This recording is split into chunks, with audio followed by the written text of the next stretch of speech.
देखिए अब हम शुरू कर रहे हैं second chapter, fundamentals. Okay, partnership का।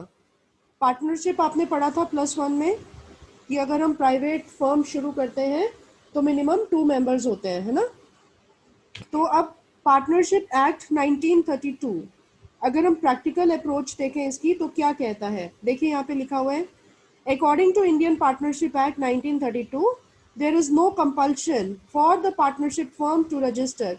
इंडियन पार्टनरशिप एक्ट 1932 ये कहता है कि अगर आप अपनी फर्म इस एक्ट के अंडर चलाते हैं तो ज़रूरी नहीं है फर्म के लिए कि वो अपने आप को रजिस्टर करें।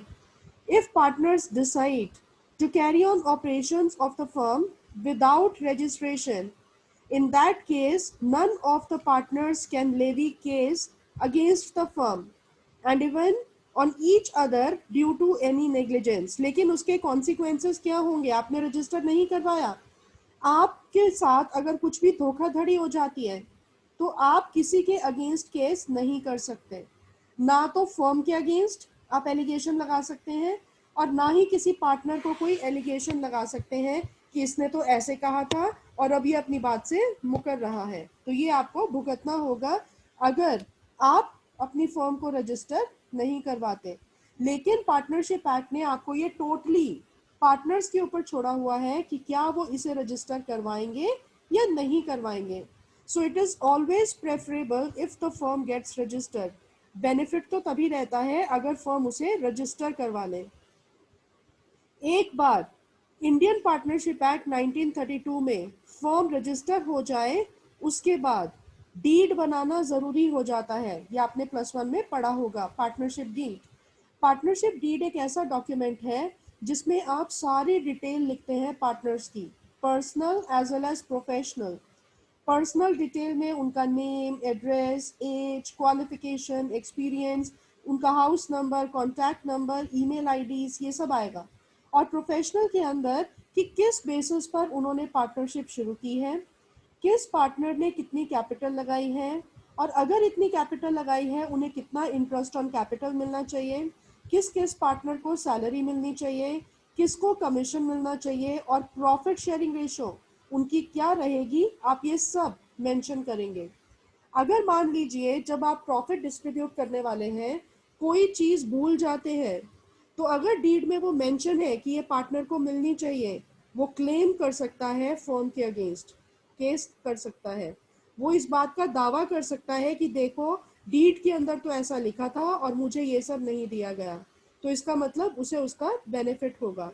तो इसलिए ये ज़रूरी हो जाता है, मैम बेटर होता है कि पार्टनरशिप फर्म को रजिस्टर किया जाए। हाँ जी योगेश, आपको कोई डाउट है? मैम अगर अगर फर्म को नुकसान हो रहा तब भी उसको देना पड़ेगा ना पार्टनर को हाँ बिल्कुल, इंटरेस्ट। बिल्कुल बिल्कुल। मतलब अगर फर्म रजिस्टर हो जाती है तो पार्टनर्स भी फर्म के अगेंस्ट केस कर सकते हैं। और मान लीजिए आपने कोई ड्राइंग्स की तो exactly firm interest on drawing आपसे चार्ज करेगा। अगर आप मना कर देते हैं लेकिन डीड में लिखा है कि फर्म आईओडी चार्ज कर सकती है, फर्म भी आप पे केस कर सकती है, उस चीज़ का दावा या उससे आप रिकवर उसे करवा सकती है आपसे। ठीक है, चलिए अब ये टेबल बहुत ज़्यादा इंपॉर्टेंट है और बेटर होगा अगर आप इसका स्क्रीनशॉट ले लें और लेटर ऑन प्लीज़ इसको नोट कर लेना अपने रजिस्टर में, क्योंकि हम यही बातें यूज़ करने वाले हैं जब हम प्रैक्टिकल प्रॉब्लम्स को सॉल्व करेंगे रिलेटेड टू पार्टनरशिप। ओके, तो सबसे पहले ऊपर देखिए क्या लिखा हुआ है, provisions affecting accounting treatment in the absence और प्रेजेंस ऑफ पार्टनरशिप डीड।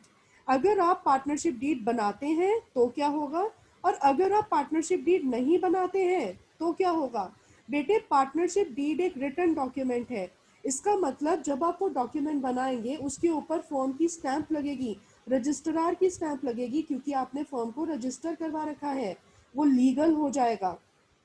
अगर आप डीड नहीं बनाते तो इसका मतलब सारी की सारी बातें या टर्म्स और कंडीशंस या एग्रीमेंट जो भी पार्टनर्स के बीच में हो रहा है वो सिर्फ वर्बल है। और अगर ये वर्बल है तो कभी भी कोई मुकर सकता है अपनी बात से और आप उन पे ब्लेम नहीं कर सकते, उन्हें ब्लेम नहीं कर सकते।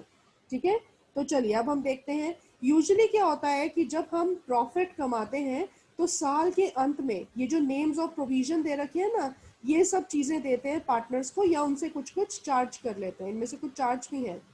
तो सबसे पहले मैंने लिखा है शेयरिंग ऑफ प्रॉफिट और लॉसेस, कि मान लीजिए आप कुछ भी नहीं दे रहे पहले उन्हें, सीधा का सीधा पूरा प्रॉफिट उनमें बांटने की कोशिश कर रहे हैं।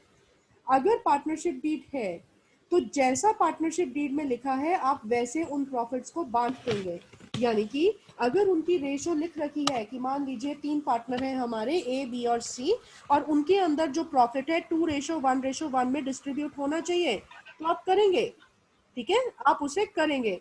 अगर पार्टनरशिप डीड नहीं है, क्वेश्चन भी साइलेंट है, मान लीजिए डीड भी है लेकिन क्वेश्चन साइलेंट है, क्वेश्चन आपको कुछ नहीं कहता कि किस रेशो में प्रॉफिट बंटना चाहिए, प्रॉफिट हमेशा इक्वली डिस्ट्रीब्यूट होगा।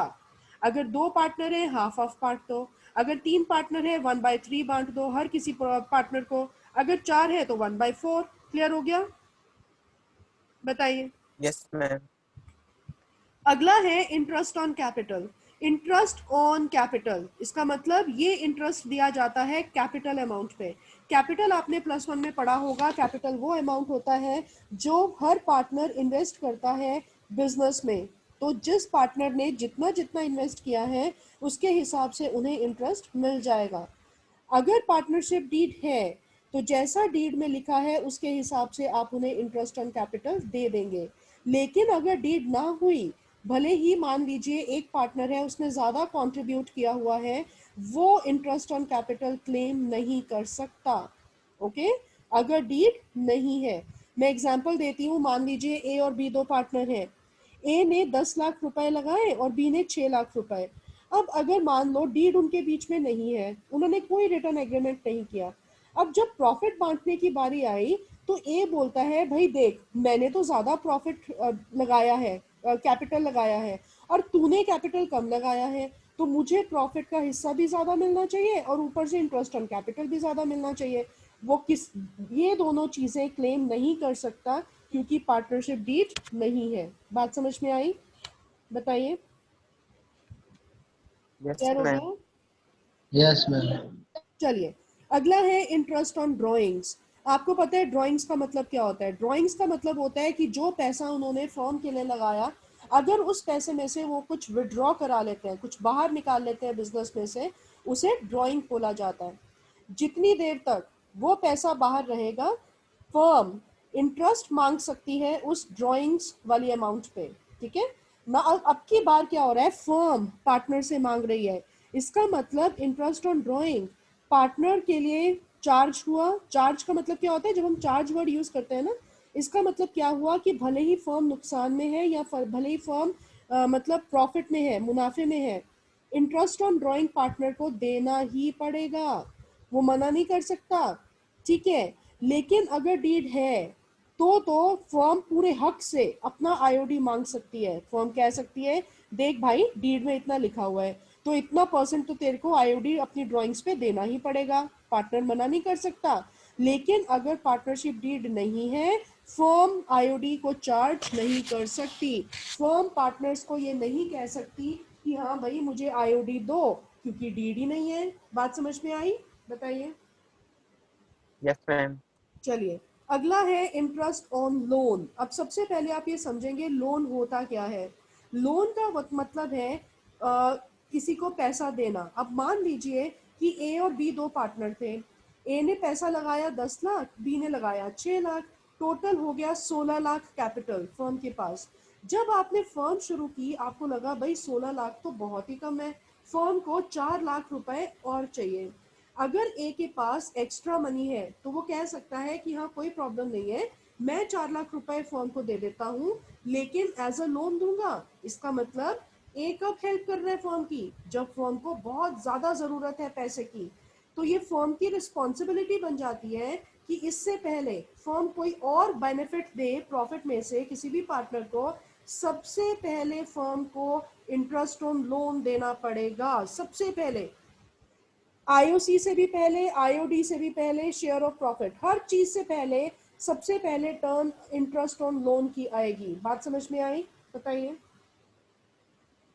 हाँ जी। Yes ma'am.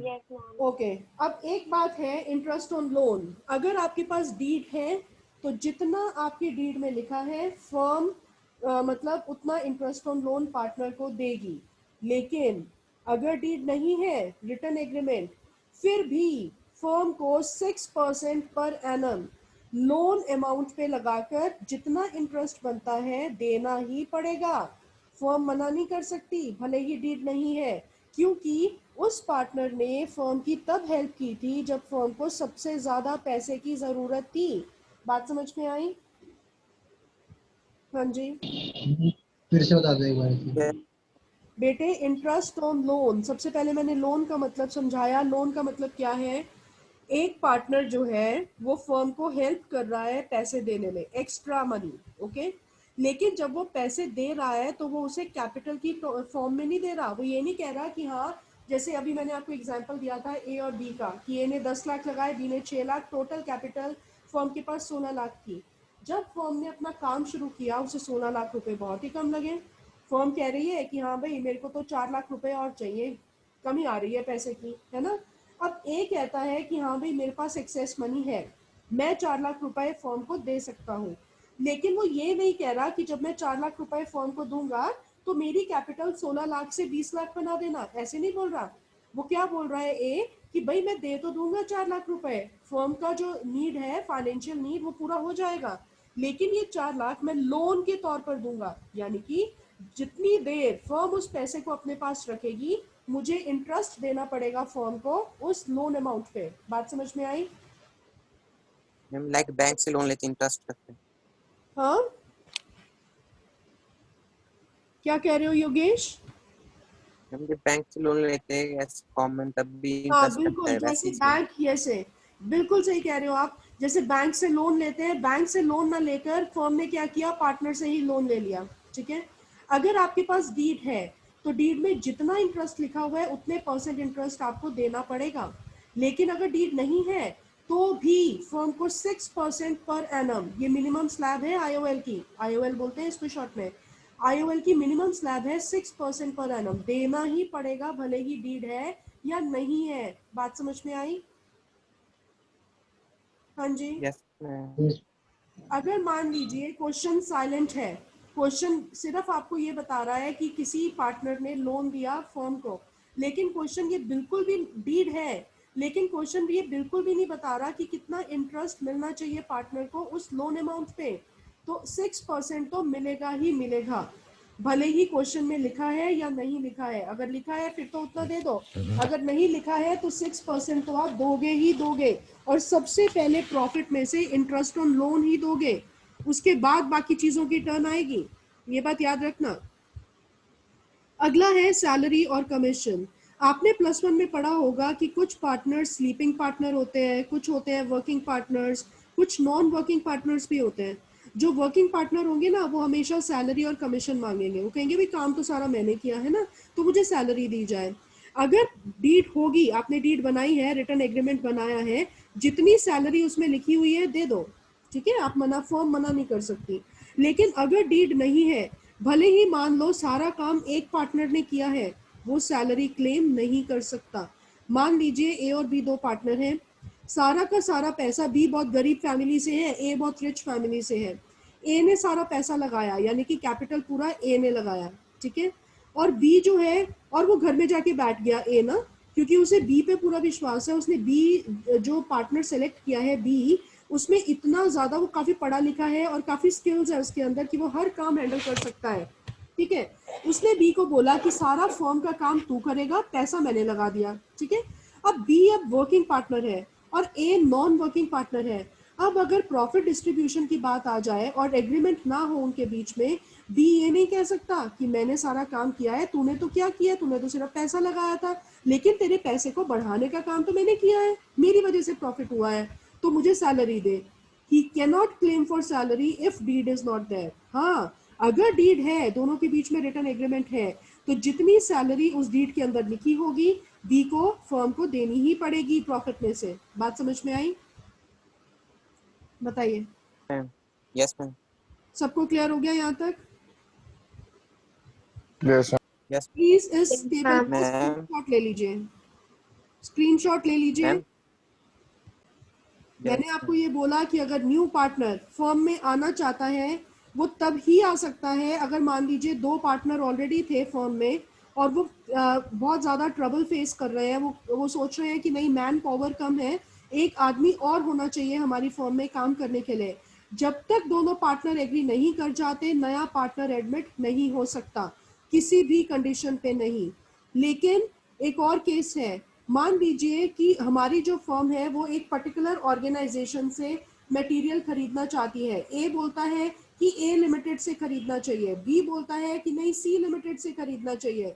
तो इस केस में जहां पे ज्यादा बेनिफिट है, भले ही एक पार्टनर एग्री हो या ना हो, फर्म वहां से मटेरियल खरीद सकती है, इसमें कोई भी इशू नहीं होगा। लेकिन पार्टनर को एडमिट करने से पहले ये बहुत ज्यादा जरूरी है कि दोनों पार्टनर्स का एग्रीमेंट होना चाहिए, यस होनी चाहिए।